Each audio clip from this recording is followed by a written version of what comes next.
Now, my next article is, now I'll explain you about the transition of electron.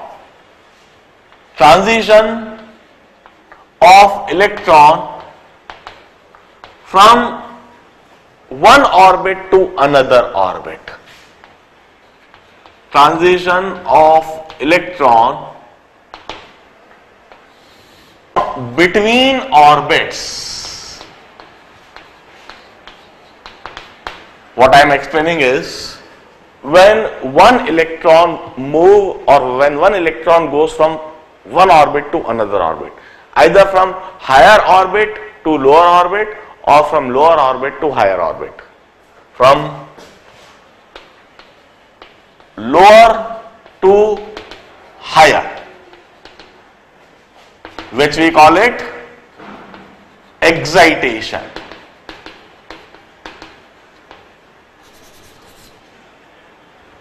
Or from higher to lower, higher to lower, which we call it de-excitation.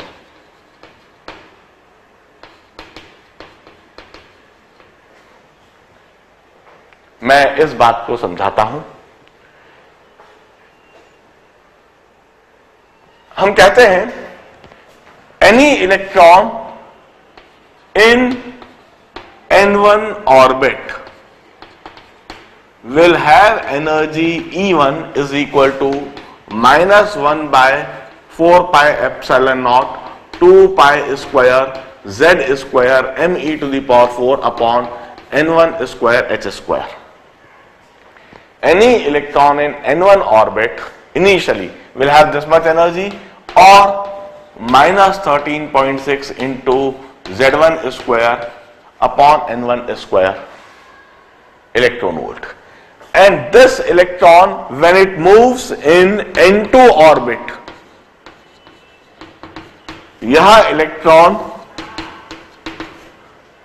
n2 finally n2 orbit में जाता है, तो इसके पास energy होगी minus 1 by 4 pi epsilon not whole square into 2 pi square Z square M E to the power 4 upon n2 square h square और minus 13.6 into Z square upon n2 square electron volt. Now when this electron, when any electron goes from n1 to n2, its energy change would take place from E1 to E2. We say that delta E is the change in energy, and this delta E would be E2 minus E1. और खास बात, as Bohr had told in his postulate, that this energy change would take place in the form of a photon, in the form of electromagnetic radiation, in the form of electromagnetic wave. Either electromagnetic wave would be absorbed or electromagnetic wave would be radiated, and that electromagnetic wave will have this much energy, delta E, and energy of that electromagnetic wave or energy of that electromagnetic radiation or energy of that photon is given by h nu according to Planck's quantum theory, or it's hc by lambda. I can always write the expression for this delta E. Delta E is equal to, मैं E2 minus E1 कर रहा हूं, मैं E2 minus E1 कर रहा हूं, minus sign है, इसलिए यह एक्सप्रेशन ऐसे लिखा जा सकेगा 1 by 4 pi epsilon not whole square into 2 pi square M E to the power 4 upon h square into 1 by n1 square minus n2 square into z square, and this is equal to h nu और hc by lambda. हम ऐसे लिख सकते हैं, और this is also equal to 13.6 into 1 by n1 square minus 1 by n2 square into Z square electron volt. अब इधर मैं यह बात बता दूं, if this delta E is positive, इसका मतलब क्या होगा, and if this delta E is negative, इसका मतलब क्या होगा। If this delta E is positive, इसका मतलब E2 ज्यादा है, it employ that E2 is greater than E1, E2 is greater than E1, इसका मतलब है इट्स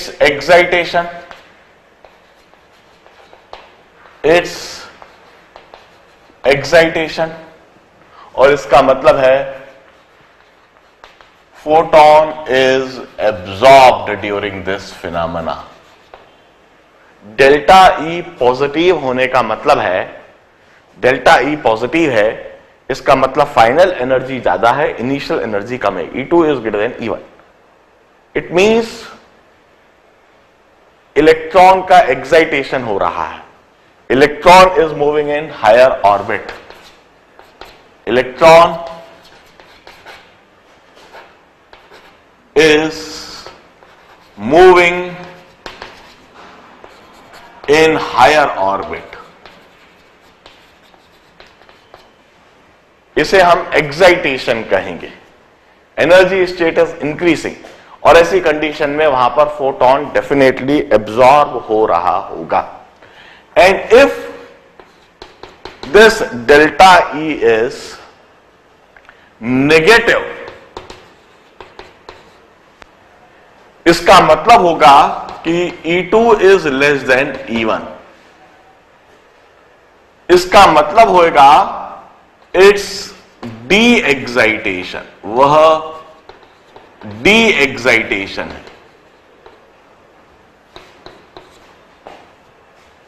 और इसका मतलब है electron is moving into lower orbit, वह इलेक्ट्रॉन लोअर ऑर्बिट में जा रहा है, and in that case a photon is radiated, इसका मतलब होगा फोटोन इज रेडिएटेड।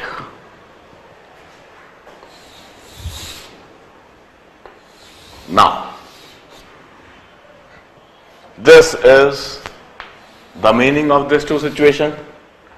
पॉजिटिव और नेगेटिव, नेगेटिव साइन से सिर्फ हम यही मतलब निकालेंगे कि वहां डी एक्साइटेशन हो रहा है और एक फोटोन रेडिएट हो रहा है, and this is the expression for energy radiation during transition of electron. Now अब हम एक बड़ा इंटरेस्टिंग सा कंसेप्ट डिफाइन करते हैं, the concept of wave number. इस कंसेप्ट को समझिए, the concept of wave number. This wave number is denoted by nu bar, and it's defined as number of waves over 1 metre of length. It's number of waves over length of 1 meter. If lambda is the wavelength, कोई सी भी wave इस तरह से है,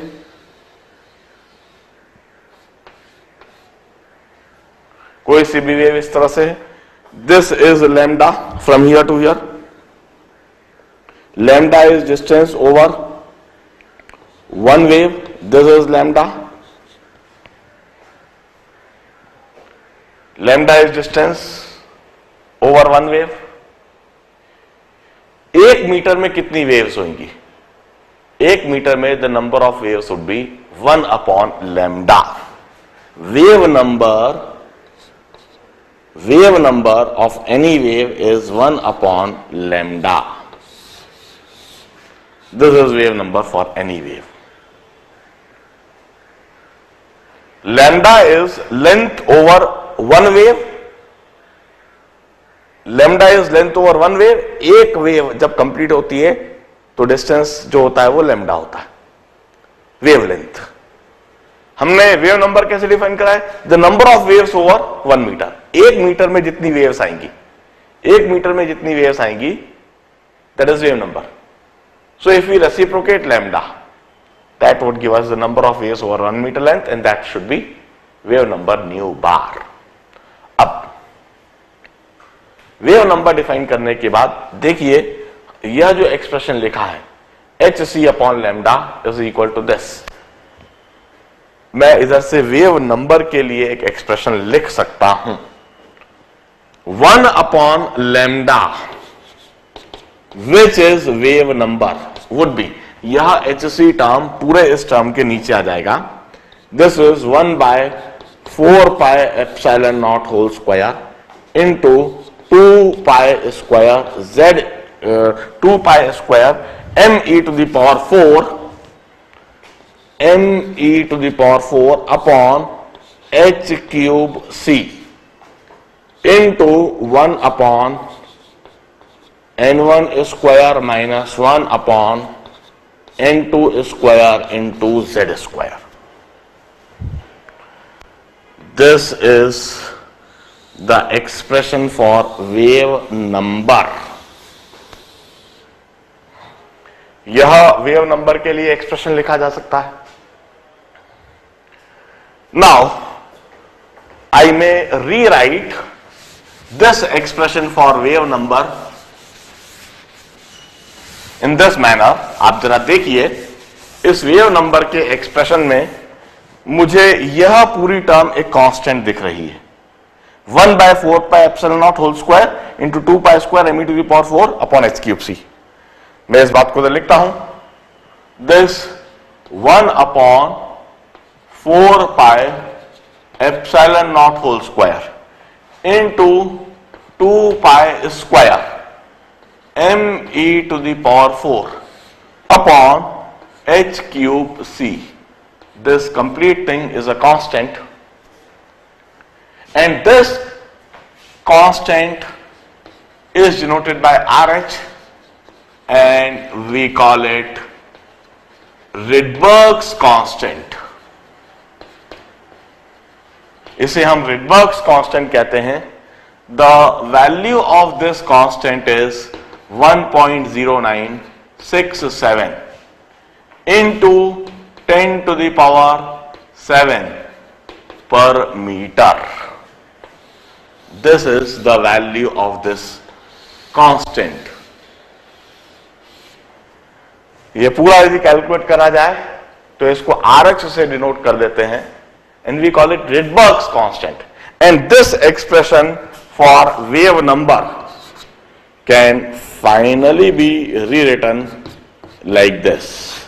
Wave number, which is 1 by lambda, would be equal to Rydberg constant into 1 upon n1 square minus 1 upon n2 square into z square. Now, मैंने यह expression इसलिए लिखा है because this expression would make the calculation of lambda very easy. किसी भी transition के दौरान wavelength radiated और वेवलेंथ एब्जॉर्ब्ड, उसका कैलकुलेशन बहुत इजी हो जाता है फाइनली इस एक्सप्रेशन को मेमोराइज कर लेने से। मैंने डिराइव पूरा करा है और डिराइव करने के बाद मैंने कहा कि ये पूरी चीज कांस्टेंट है। ये जो ब्रैकेट के आगे सबसे आगे ये चीज लिखी हुई है 1/4 pi epsilon not whole square into 2 pi square M E to the power 4 upon h cube c, ये पूरी चीज एक कांस्टेंट है। 2 is a constant, pi square is a constant, mass of electron is a constant, charge on electron is a constant, velocity of light is a constant, Planck's constant is a constant, and 4 pi epsilon naught whole square this is also a constant. All these terms are constant. यदि यह सब terms constant है, इनकी value substitute की जाए, हम इनकी value substitute कर सकते हैं इस तरह से। 4 पाई एप्सिलॉन नॉट की जगह हम लिखेंगे 1/4 पाई एप्सिलॉन नॉट की जगह 9 × 10⁹ into 2 × 3.14 whole square into 9.1 into 10 to the power minus 31 into 1.6 into 10 to the power minus 19 to the power 4 whole upon h की जगह 6.626 into 10 to the power minus 34 whole cube, c की जगह 3 into 10 to the power 8।